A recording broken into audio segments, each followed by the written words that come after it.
I had a very extensive debate conversation with somebody today right here around me who is not a full-fledged Arab or Muslim, but was seriously defending their position, saying that the Israelis are the terrorists and they're the ones who took the land from the Palestinians, and that it was actually an owned land called Palestine, and the Jews came in and just took it from them, and that's, what they're fighting about, this and that and the other thing.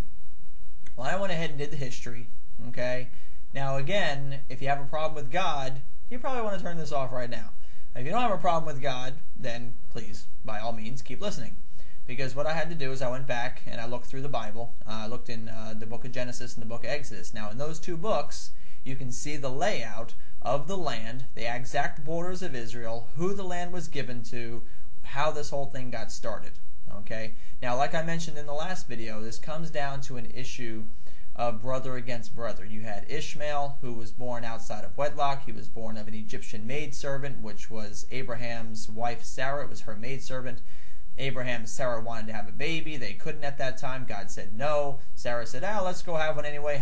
Sleep with my maidservant, which means he was committing adultery. He was disobeying God. He gave birth to Ishmael. The Bible in Genesis chapter 16, I believe it is, says that Ishmael will be a wild donkey of a man who will be at war with all his neighbors. So it makes an indication that Ishmael was going to be an angry person who was going to be fighting with his neighbors, okay? You follow the line of Ishmael and Muhammad, and you follow that whole line down, you will come to modern-day Islam, modern-day Muslims, okay? Then, 13 years later, Abraham had an actual legitimate son in the eyes of God. He gave him a son. His son was Isaac, and through Isaac you follow that line all the way down, and you come to the modern-day Christianity, the Jews, and Jesus, okay?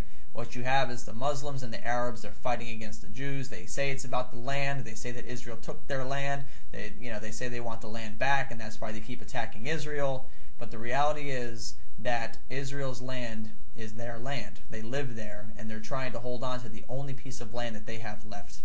Okay, Hitler tried to destroy them all once through the Holocaust, and now radical Islam. And again, I'm making this clear. I'm not saying all Muslims are bad people. What I'm saying is radical Islam, this brand of Islam, and this brand of Muslims that are out there, their intent is to wipe Israel off the map. I encourage you to look up on the internet, look up the Hamas Charter.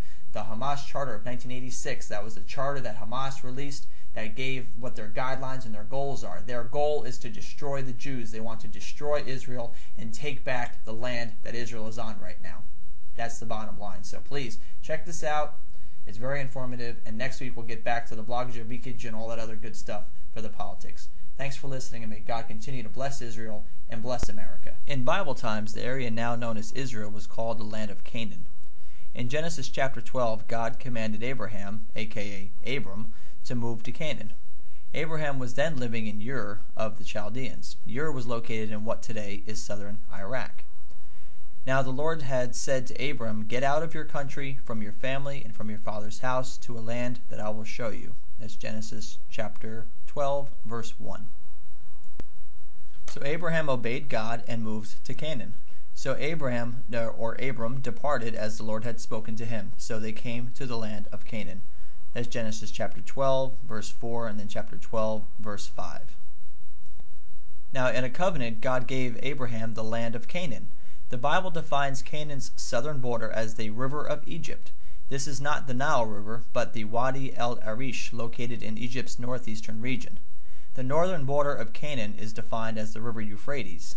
The Bible later gives a more precise definition of Canaan's borders.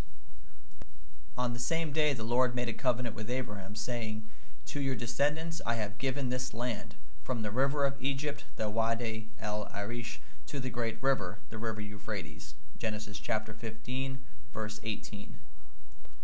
Abraham's son Isaac later became the heir of God's land covenant with Abraham. God told Isaac, "Dwell in this land, Canaan, and I will be with you and bless you, for to you and your descendants I will give all of these lands, and I will perform the oath which I swore to Abraham your father." That's in Genesis chapter 26, verse 3. Still later, Isaac's son Jacob became the heir of God's land covenant with Abraham. God told Jacob that he would give the land to Jacob and to Jacob's descendants.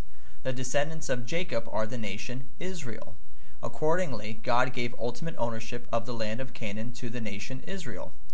God told Jacob, I am the Lord God of Abraham, your father, and the God of Isaac. The land on which you lie I will give to you and your descendants. That's Genesis chapter 28, verse 13. Following this, Jacob's descendants moved to Egypt because of a drought in Canaan. They were later enslaved in Egypt. Then God sent Moses to lead Jacob's descendants out of slavery in Egypt to the promised land, the land of Canaan that God had given to Abraham, Isaac, and also to Jacob. And the Lord said to Moses, I have surely seen the oppression of my people who are in Egypt, and have heard their cry because of their taskmasters. For I know their sorrows, so I have come down to deliver them out of the hand of the Egyptians, and to bring them up from that land to a good and large land, to a land flowing with milk and honey, to the place of the Canaanites, which was Canaan, and the Hittites, and the Amorites, and the Perizzites, and the Hivites, and the Jebusites. That's in Exodus chapter 3, verses 7 and verse 8. After Moses led Jacob's descendants out of Egypt, God told Moses the exact borders of the land he had given to the nation Israel. Now this would be the exact borders of Israel. Okay. Then the Lord spoke to Moses, saying, Command the children of Israel, and say to them, When you come into the land of Canaan, this is the land that shall fall to you as an inheritance, the land of Canaan to its boundaries. That's Numbers chapter 34, verses 1 and 2. The southern border of the Promised Land. Canaan runs from the southern end of the Dead Sea, which is also called the Salt Sea, to approximately the middle of the Negev Desert. From there, it turns northward toward Wadi el Arish, which is the Brook of Egypt, and ends at the Mediterranean Sea. The western border of the Promised Land, Canaan, is the Mediterranean Sea, which is again also called the Great Sea. Your southern border shall be from the wilderness of Zin along the border of Edom. Then your southern border shall extend eastward to the end of the Salt Sea, or the Dead Sea. Your border shall turn from the southern side of the ascent of Akrabim, say that twice, continue to Zin, and beyond the south of the Kadesh Barnea. Hey, if you can say these words, then you're better than me. Then it shall go on to the Hazar Adar, and continue to Asman. The border shall turn from Asman to the Brook of Egypt, and it shall end at the sea. That's Numbers chapter 34, verses 3 through 5. Now as for the western border, you shall have the Great Sea, or the Dead Sea, for a border. This shall be your western border. That's Numbers chapter 34, verse 6. The northern border of the Promised Land, Canaan, extends from the northern region of Lebanon, at the Mediterranean Sea, to a region east of Damascus, which is now in modern-day Syria. And this shall be your northern border. From the Great Sea you shall mark out your borderline to Mount Hor. From Mount Hor you shall mark out your border to the entrance of Hamath. Then the direction of the border shall be toward Zedad. The border shall proceed to Ziphron, and it shall end at Hazar Enan. This shall be your northern border. Numbers chapter 34, verses 7 through 9. The eastern border of the Promised Land, Canaan, goes southward for about 50 miles, starting from a region east of Damascus. Then it turns west to the southern end of the Sea of Galilee, which is the Sea of Chinnereth. From there, it follows the Jordan River, ending at the Dead Sea, or otherwise called the Salt Sea. You shall mark out your eastern border from Hazar Enan to Shephem. The border shall go down from Shephem to Riblah on the east side of Ain. The border shall go down and reach to the eastern side of the Sea of Chinnereth. The border shall go down along the Jordan, and it shall end at the Salt Sea. This shall be your land with its surrounding boundaries. That's Numbers chapter 34, verses 10 through 12. Now, concerning the origin of the name Palestine, in 14 BC, Israel became a nation. In circa 12 BC, the Philistines invaded and occupied a strip of land by the Mediterranean Sea along the southwest coast of Israel. That is now the Gaza Strip. In 61 BC, Israel was conquered by the Roman Empire. Then for many years, including New Testament days, the Roman Empire allowed the Israelis to remain in Israel as a subservient people. They were oppressed. Then in 70 AD, the Roman Empire destroyed the temple in Jerusalem and dispersed all the Israeli people out of Israel, forced them basically to go all around the world. Rome then renamed Israel as Palestine. That's a name derived from the ancient name Philistines. So that's where the whole Palestine thing comes from.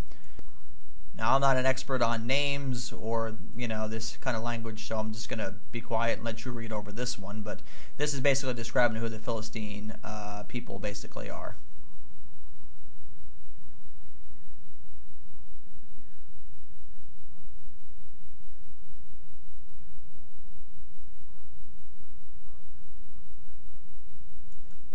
Now, finally, in 1946, a portion of the land of Israel was returned to the Israeli people. Once again, the land was known by the name Israel. In the Six-Day War of 1967, the Israelis captured Judea, Samaria, and East Jerusalem. The Israelis captured those areas from Jordan, not from a nation known as Palestine. In fact, Palestine has never existed as an autonomous people or nation. Accordingly, Palestinians are simply Arabs, Philistines, and other immigrants who occupied Israel after Rome displaced the Israeli people from their homeland in 70 AD.